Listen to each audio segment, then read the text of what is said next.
all nines now. From the station that's on your side, News 12, First at 4 continues.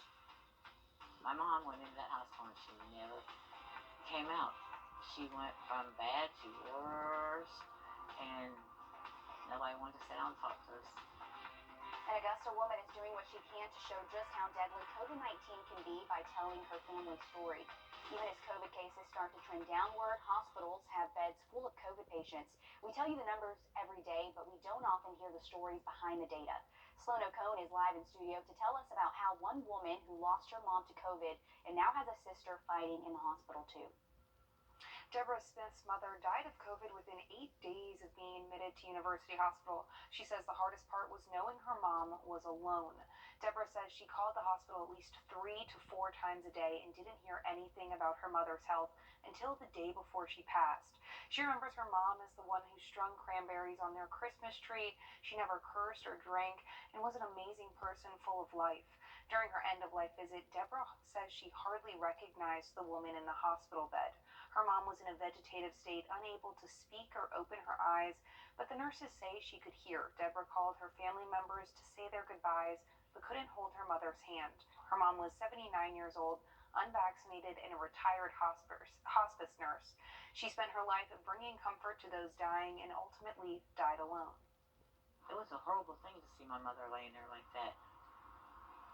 I can't imagine all the families that are losing someone and going through what we're going through, and there's a lot of them out there. Deborah says her heart goes out to any other families dealing with similar situations. Now she has the same fears for her sister. She's in the hospital battling COVID after getting it from caring for their mother. Thanks so much, Sloan, and we hope that she's able to fight through it. Another look outside. This is Grovetown. Now, pull the number on your screen. You're watching News 12 on your side. From the station that's on your side, this is News 12, First at 5. A first look at the video from inside the classroom after a mother was caught on camera attacking a daycare teacher, a woman she accused of abusing her son. But first up this afternoon, Aiken County students and teachers starting off a new method of learning today designed to keep those students at home quarantining on track. It's called dual modality, and that means teachers are working with kids learning in person and virtually at the same time. Our Celeste Springer joins us now live in the studio to show us where the district stands. Celeste. Well, taking a look at things, you can see that quarantining in Aiken County probably is a battle that will stick around for a while. The district has consistently had thousands of students under quarantine since the start of the school year.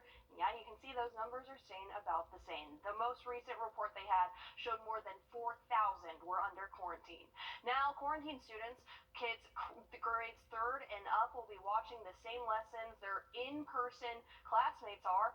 It all comes with some pros and cons. One mom I spoke to said her daughter's teacher got a head start on teaching this way, and she says her daughter has thrived so much more while quarantined this go around under dual modality. I also spoke to an educator of over 20 years who says it's not so easy though on teachers trying to juggle it all.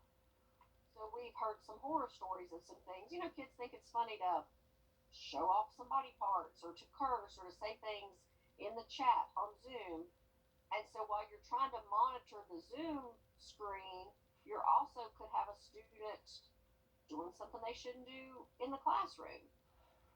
We've also been wondering if the district is considering changing their mask policy to require masks. Remember, that could greatly impact the number of kids who are quarantined, because requiring masks would mean there would be fewer kids who are deemed a close contact. So coming up at 6 o'clock, I'm trying to get answers on that and more from the district. New landscape in education, Celeste. Thanks a lot. Meanwhile, Richmond County Schools stepping up their virtual learning game too. Students from 5 different schools are getting laptops and Wi-Fi hotspots, all part of the Verizon Innovative Learning Schools program. And today, students at Langford Middle School picked up their laptops. The principal says they already learned a lot about virtual learning last year during the pandemic. Kids have been very receptive, they're excited, they're eager, and the Chromebooks make that available to our students as well as our teachers. I can always have it with me, and that way I can do my assignments without worrying that I'm going to have them in late or I won't be able to do them. A.R. Johnson, Hepzibah Middle, Tut Middle, and Spirit Creek Middle are the other schools getting those devices through the grant. 4 hours worth of video show what happened in the classroom at a Grovetown daycare that led up to a 28-year-old mother attacking a 61-year-old daycare teacher. This afternoon, News 12 paid $1,500 to get this full video from the Columbia County Sheriff's Office. The mother of the child says the video shows her autistic child being abused. We later obtained video of her attacking that teacher. The mother, Casey Brooks, now faces battery charges. The teacher is not facing any charges. We are still going through all of those clips, again, 4 hours worth. As soon as we're finished, we'll put the full 4-hour video online. Meanwhile, an Aiken church teacher is charged in a child abuse investigation.